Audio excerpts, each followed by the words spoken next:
Greetings, Internet.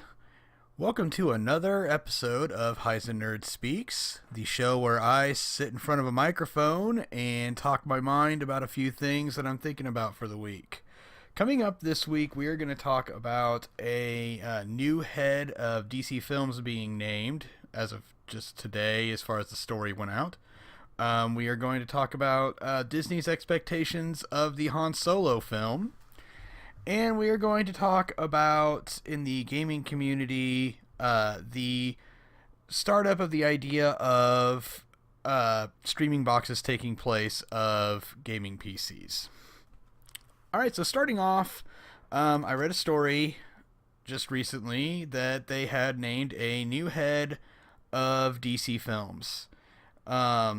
This guy has been, I guess, tied to the Conjuring and Annabelle franchise and also It. So, I mean, he's got some ties to connected universes, I guess. On the end, I just want to say that I think that they're just a bit continuing to play damage control in another attempt to just control the dumpster fire that is the DC Extended Universe. I mean, of course, Justice League, as far as, money and critically, it did not do what they wanted it to do. I mean, at this point, we've only got, one really solid film out of Wonder Woman in the Extended Universe so far. Everything else has been average to terrible as far as critically. I mean, obviously, they've made some money, so, I mean, money makes the world go around. They're going to keep going. I have seen both of the Superman films, that being Man of Steel and Batman v Superman. I have not seen Wonder Woman. Honestly, I probably should just turn around and watch that, considering it's actually available to watch at home now. I did not get a chance to go see Justice League. Just based on schedule, and of course, there's a lot more to that whenever you have kids and things. So, yeah, I mean, from what I've seen, the DC films are not good. And that's not me being a Marvel fanboy. Most people be like, "Oh, it's a Marvel fanboy. You like only Marvel." No, that's not it at all. 'Cause to be honest, I mean, like, there's plenty of films that are DC based that are pretty good. I mean, I like the Dark Knight trilogy. I thought that Christopher Nolan did a great job with those. I think that the original Batman film Tim Burton did was good. I mean, there's plenty of stuff that can be had that's good. From what I've watched of the Arrowverse, it's pretty good. The animated DC films are good. So it's not anything to do with the DC universe so much as it just has to do with the fact that I think that the film franchise has not gotten the love that it needs. Honestly, I think that they tried to jump the gun to try and play catch up with Marvel, and I don't think they really needed to do that. I mean, they decided that let's have our ensemble film pretty much before we have really any of the solo films. I mean, we had Man of Steel, but then immediately after that, we started with the ensemble pieces. And I think that really left everything kind of disjointed. Everything was a mess in Batman v Superman because of the fact they were trying to throw so much stuff into one film. And they really needed to give these characters time to be introduced properly and room to breathe to be able to develop them properly to make your ensemble film. I mean, that's exactly what Marvel did when they did Iron Man and the rest of Phase 1. If we would have had Iron Man and then Hulk and then say, oh, immediately we have Avengers and we just kind of throw Captain America and Thor into the mix without really giving them the proper introduction that they need, particularly Thor, because, I mean, let's face it, I mean, the layman is not going to be as familiar with that character. And to be fair with DC, outside of Batman and Superman, I'm not that familiar with DC characters because I didn't really read those comic books. Not to say that some people have it. There's a lot of people that have, but I mean, the average film goer isn't going to have read those books. They aren't going to know as much about Wonder Woman and the Flash. Maybe Wonder Woman, but the Flash particularly and Cyborg, they aren't going to know as much about them outside of maybe what they've seen in maybe some animated stuff in like Teen Titans and stuff. But even that, I mean, obviously the storyline is going to be a little bit different. I just think that they thought they had to play catch up when really I don't think they did. I mean, we could have done our individual films first, just like Marvel did, and we would have been fine. Say 2 or 3 years from now, after we've had an Aquaman movie and a Flash movie, and we could have done this. And okay, I mean, granted, there are characters like, okay, Cyborg could have been one without a solo film. Makes sense. I mean, we don't have a solo Scarlet Witch or Hawkeye film, obviously. As much as I think it would be cool to have a Scarlet Witch film. Not Scarlet Witch. My goodness, Black Widow. Well, we don't have a solo Scarlet Witch film either, so either way, I think a Black Widow film would be good. I think maybe a Vision Scarlet Witch film would be good. We have a Phase 4 in Marvel. Obviously, we have plenty of doors open to be able to do stuff like that with. But I just think that DC jumped the gun, as I've said before, and I think that they just took off running, and they just ignored the fire that they started, and now they're trying to backtrack and fix it. I just think that changing this, I don't know, changing hands is not going to be the only fix. It really just has to come down to, I mean, as long as this guy maybe is involved as Kevin Feige is for Marvel, then by all means, we're going to be good. But I'm skeptical, and, I'm going to sit down and watch Wonder Woman here pretty soon, because, I mean, obviously that was a good one. I'm still going to watch Justice League and give it a fair shake, but I just don't have as much faith in this franchise as I do Marvel. And that doesn't have to do with my preference for Marvel. That just has to do with my feelings about DC and the work that they're doing with this franchise. I mean, honestly, we'll just see. Only time will tell. I feel like we're going to wind up rebooting this thing before it really gets good. All right. And now, my second topic, we're going to talk about Disney's kind of expectations as far as the Han Solo film. So I read rumors over the last few days that Disney is already basically girding their loins in regards to the Han Solo film. They already anticipate this film is going to, in their opinion, and in their thoughts, probably bomb. And if the company that is releasing the film feels as though the movie is going to be a flop, that's not good. But I mean, you got to expect this to be a train wreck. I mean, the production of this thing has just been a dumpster fire. I've been saying that word a lot tonight, but let's just face it, that's what this is. It's just been, a complete dumpster fire the entire time that they've been doing this. They had to fire the original directors, Lord and Miller, because they were trying to put too much of their own spin and humor into it, and they didn't like that, apparently. Disney execs didn't. And so they basically had to part ways with these directors and put it in the hands of Ron Howard, who basically had to do a bunch of reshoots because of all the mess that this thing was. And even that, they don't feel must be enough to save this upcoming film, um, I I don't know how much I really have faith in the Star Wars story line of films. Rogue One to me was average.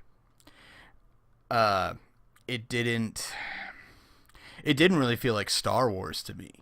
To be fair, I mean, obviously, yeah, it's in the same universe and the same settings, and we have the same weapons and we had the same lore being talked about, but it just didn't feel connected. And I know that's horrible. Maybe just because of the absence of any Jedi kind of does it. And I mean, it really shouldn't require any of them to feel connected. But it wasn't. Maybe it's not even the story that really did it for me. It's just the fact that the tone of the film didn't feel Star Wars either. Star Wars to me has, and okay, we got to keep the prequels aside from this because they don't have this feeling either.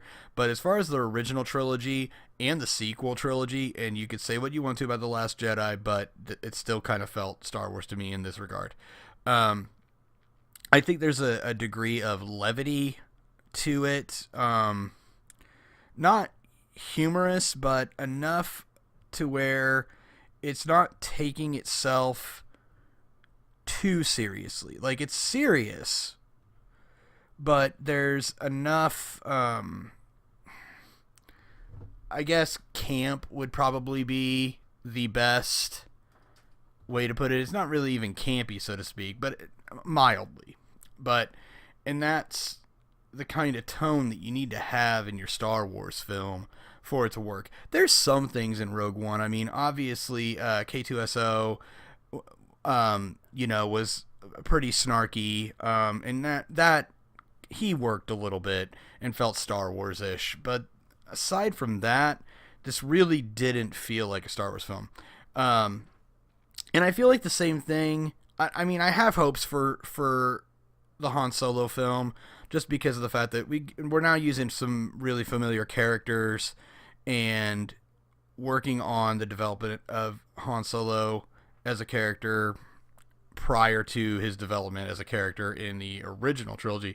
I mean, maybe we'll learn why he became such a carefree rogue and things like that. And obviously that's probably going to be a lot of what this is about. I'm not going to sit here and speculate story this whole time, but I mean, again, just the fact that it is plagued with all the trouble that it's had.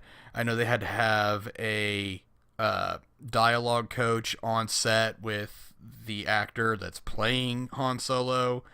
To me, if you were having that much trouble with him that early on, it was time to recast.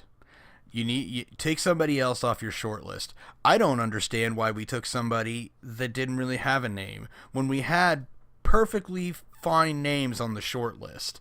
I would have liked to seen Taron Egerton play the character. I love him in the Kingsman franchise, and I think that would carry over well in the character of Han Solo. But, that's my own opinion, and of course, my thoughts, Disney's not, going to hear that. Well, individually, but, they hear everything, let's face it. But, yeah, I think that, I mean, I'm even gearing up for this thing to not be very good. Obviously, I'm going to make my attempt to see it in the theater. It's a Star Wars film. I'm going to give Disney my money. That's the thing. I don't understand why Disney thinks that this is going to bomb. Anyway, is it going to perform like the other ones did? Probably not. But it'll do well in its opening weekend. It's a Star Wars movie. It's going to get plenty of people to come watch it. That's how these things work. So I don't know. We'll see how this turns out. Only the time that it comes out will tell, I suppose. Okay, and For my final subject, I'd like to talk a little bit about uh, basically PC gaming and the idea of streaming games. Um, Particularly this one story that I read today. So apparently, a French startup company by the name of Blade has come out with what they call the Shadow PC. And what essentially this is, and it's a streaming service and hardware. Um, and basically you pay a monthly fee and you can stream your their own games that they have on their service, and it looks as though you can also download and run any of like your own games from Steam, etc., on this service. And they also provide you with a like a set top, like Windows 10, uh, kind of bare bones, not very high grade PC to play it on, but you stream the games rather than playing directly on the PC. Um, so, uh, first of all, let's talk about costs of this thing. It's $50 for their service if you're paying month to month. $40 if you want to do 3 months at a time. So $40 per month. So you'd pay 40, like 120 basically to get 3 months. Or if you wanted to pay right out of pocket for 12 months, it'd be essentially $35 a month. And that doesn't include the hardware. That's if you were using your own hardware and using their service. If you want the hardware, it's $10 a month. Or you could pay $140 outright and just own the box. So, my thoughts on this in particular first, before we talk about streaming games on the whole. I think that this is just ridiculous. Because, I mean, you're essentially paying over $400 a year to have the hardware and the service. There are plenty of PCs that you could build if you get the right parts and everything. It may not be the highest grade, and you might not be able to play at high settings and things like that right out the gate until you do upgrades eventually. But you could start off with a PC for not a whole lot more than what you'd pay for 1 year of this service. And you're paying for the year outright anyway. You're not paying for it by the month if you're doing the yearly price point. If you're doing the monthly price point, then you're paying $600 a month, and that's not including the hardware. So to me, this is just no. I mean, you could get, like I said, you can get a PC, you could get a console, and play, PS4, Xbox One. Granted, you may not be able to get. Actually, no. That price, you should be able to get a Pro or or the X for. Well, the X maybe not. Well, depending if you're if you're paying that yearly amount, which we're talking about paying outright anyway. So, yeah, if you're paying for that yearly amount, then yeah, you'd probably be able to get an X for not much more. Pretty close anyway, as far as the price goes. Not exactly. I think it's $4.99 for an Xbox One X. I don't have it in front of me, and I don't pay attention to console prices as much as I should. But yeah, to me, you're spending a lot of money. If the price was lower per month, this might be a better deal. But no, this is pretty crazy. Now my thoughts as far as PC game streaming or game streaming on consoles, I think could be a good idea. Do I know how well it's going to work right now? I mean, I haven't dabbled enough in it from reviews, because I know that both Sony and Microsoft have game streaming capabilities now, and I mean, from what I've heard, it's not terrible. I would like to see this maybe come out on a grander scale, maybe even Steam coming out with a monthly service where, a lot of their titles end up being able to be streamed or downloaded. Because, I mean, let's face it, some people would like to just download the game too and just pay a monthly fee to be able to get, whatever games.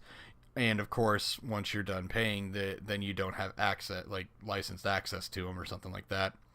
I'm sure there's ways for them to do that. I mean, for the same reason same way that they can, you can't play games that you've gotten off of PS Plus or Xbox Live Gold if your membership runs out. You could do the same thing. I think that you'd be looking. I mean, you'd just be seeing a lot more people being able to play a lot more games doing it this way. I think that, yeah, I would like to see Steam do it, particularly just because of the fact that most of my gaming is on PC. So, I'd like to see that happen. Yeah,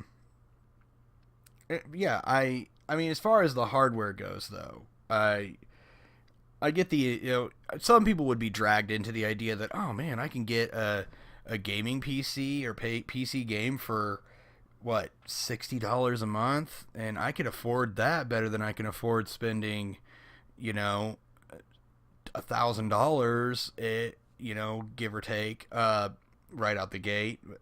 But to me, I mean, if you're gonna PC game and do that, you're I mean, honestly, their game selection is probably going to be limited on their service. So you're still going to have to turn around and buy games on top of this.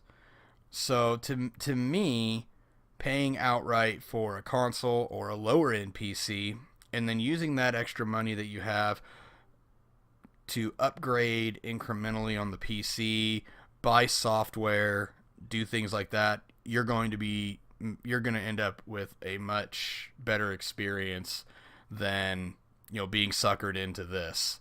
Yeah, I would imagine that this is not gonna. I mean, this is only going in California right now in the United States.